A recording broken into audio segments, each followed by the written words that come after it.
राधे राधे दोस्तों। गरुड़ पुराण के अनुसार आत्मा को भी भोजन चाहिए। जानिए क्या खाती है आपकी आत्मा। सत्संग प्रश्न। कभी कभी सामने इतने सारे काम करने के लिए होते हैं, कुछ परिवार के लिए, कुछ खुद के लिए, कुछ किसी और के लिए, कि उलझन सी होने लगती है कि उनके बीच संतुलन साधना मुश्किल होने लगता है मानो हम मदारी हैं जिसे बहुत सी गेंदों को हवा में उछालते रहना है। समझ में नहीं आता कि कौन सा काम करें और कौन सा छोड़ दें। इन सब के बीच प्रभु का ध्यान कैसे लगाएं? क्या इसे तय करने का कोई व्यावहारिक तरीका है? आत्मा को भी भोजन चाहिए।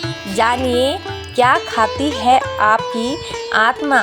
संत यह नहीं कहते कि हम सब कुछ छोड़कर वहीं पहाड़ की चोटी पर चले जाएं या किसी दरिया के किनारे पर बैठ जाएं। ध्यान में ही हम अपनी आत्मा से संवाद करते हैं। क्या शरीर का भी ध्यान रखना उतना ही जरूरी नहीं है? यह प्रभु की ओर से हमें वरदान है, इसलिए हमें इस शरीर को भी अपवित्र नहीं करना चाहिए। आत्मा को भी भोजन चाहिए। महाराज जी का एक प्रसंग द्वारा आपको व्यवहारिक तरीका बताती हूँ जो संत कृपाल सिंह जी के जीवन से जुड़ा है। जब उन्होंने मैट्रिक की पढ़ाई पूरी की, उन दिनों मैट्रिक की पढ़ाई काफ़ी ऊंची मानी जाती थी, तो उनके सामने यह सवाल आया कि उन्हें ज़िंदगी में क्या करना है। काफ़ी समय सोचते रहे, उसके बाद इस नतीजे पर पहुँचे कि परमात्मा पहले और बाकी सब चीज़ें उसके बाद। हम अपने तमाम कार्यों की सूची बनाते हैं लेकिन प्रभु की ओर ध्यान नहीं देते हैं, क्योंकि सोचते हैं कि यह तो बुढ़ापे का काम है। जब बुजुर्ग हो जाएंगे, रिटायर हो जाएंगे, तब हमारे पास बहुत समय होगा। लेकिन यह तो नहीं जानते कि अब कौन सी समस्या कब जिंदगी में आएगी। इसलिए प्रभु को जानने का सही समय अभी है। संत यह नहीं कहते कि हम सब कुछ छोड़कर कहीं पहाड़ की किसी चोटी पर चले जाएं या किसी दरिया के किनारे पर बैठ जाएं। हम सकारात्मक अध्यात्म में विश्वास करते हैं। हमें ज़िंदगी के हर क्षेत्र में तरक्की करनी है। हमारा मानना है कि आध्यात्मिक स्वास्थ्य पर ही आत्मिक स्वास्थ्य निर्भर है। अगर हमारी आत्मिक सेहत खराब हो गई और हमारी आत्मा को सही पोषण नहीं मिला, तो हमारे शरीर और मन भी खराब हो जाएंगे। इसलिए हमें अपनी आत्मा के लिए कुछ करना है। रोज़ाना हम सोकर उठते हैं, नाश्ता लेते हैं, दोपहर को खाना खाते हैं, शाम को खाते हैं, क्योंकि हमें लगता है कि अगर भूख लगी हो तो कुछ खाना चाहिए। लेकिन आत्मा हमें बता नहीं पा रही कि उसकी क्या ज़रूरत है। आत्मा किसको बताएगी जो उस स्तर तक पहुंचा है?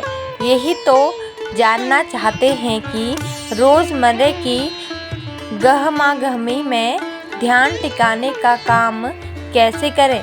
यह काम सबसे पहले करें। हम यह नहीं कहते कि 24 घंटे यही करें, पर दिन का 5 या 10% हिस्सा ध्यान अभ्यास में देना चाहिए। उसी से दिन की शुरुआत कर लें तो और भी अच्छा है। इसके बाद हमारे पास काफ़ी समय बचता है जिसमें बाकी चीज़ें निपटा सकते हैं।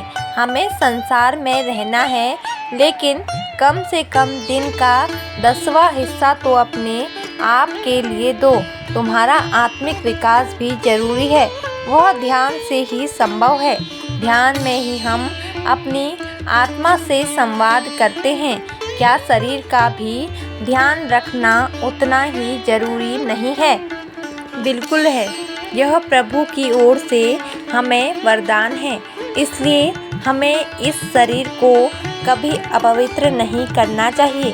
प्रभु ने हमें यह सुंदर प्रकृति दी है, उसने हमें यह मानव शरीर दिया है, तो सब पदार्थ दिए हैं जो हमें चाहिए। इन सब के लिए हमें उसका आभार मानना चाहिए। हमें यह सुनिश्चित करना है कि इस शरीर की अच्छी तरह देखभाल हो, पर अवसर हम शरीर तक आकर रुक जाते हैं, उसके साथ हम आत्मा की भी देखभाल करें। दोनों चीज़ें साथ साथ चलती हैं। आत्मा का भोजन है ज्ञान, और मनुष्य में जितने भी खोज की, उसके लिए उसकी जिज्ञासु प्रवृत्ति होना को ही जिम्मेदार ठहराया जा सकता है, और वह इस सफ़र पर निरंतर आगे बढ़ता जाता है। और यह सफ़र तब तक जारी रहेगा जब तक वह स्वयं के विषय में नहीं जान लेता है, क्योंकि मनुष्य ने आकाश पाताल सब खंगाल डाला है, लेकिन स्वयं से ही अनभिज्ञ ही है।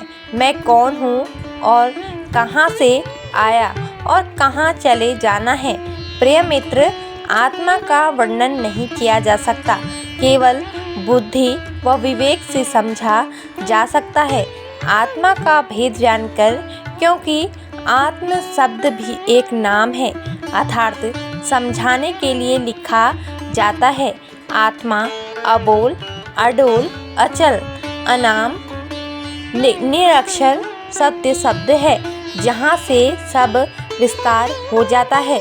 जो भी वर्णन करोगे वह आत्मा के द्वारा ही विस्तार ही होगा, अर्थात उस सत्य शब्द से निकल रहा होगा। उसको ऐसे जानो, आत्मा आपका ही स्वरूप है, अर्थात आपने अपना ही पूर्ण भेद जानना होगा। आत्मभेदी द्वारा, यानी कि पूर्ण गुरु की शरण में रहकर ही ये भेद जाना जा सकता है, क्योंकि ये अक्षरों व बोली से परे का भेद है। भेदी गुरु इशारा देकर समझाएगा, अभ्यास द्वारा, तब जाकर आपको विश्वास व विवेक से अनुभव होगा। शरीर द्वारा जितने भी अनुभव होंगे वह असत्य ही होंगे। जो आत्मा का भेद नहीं जानता वह हमेशा जीव रहता है, और जो आत्मा का भेद जान लेता है वह शिव हो जाता है। देह में रहते हुए और देह अर्थात सब शरीर छूट जाने के बाद शिव अर्थात परमात्मा में लय हो जाता है।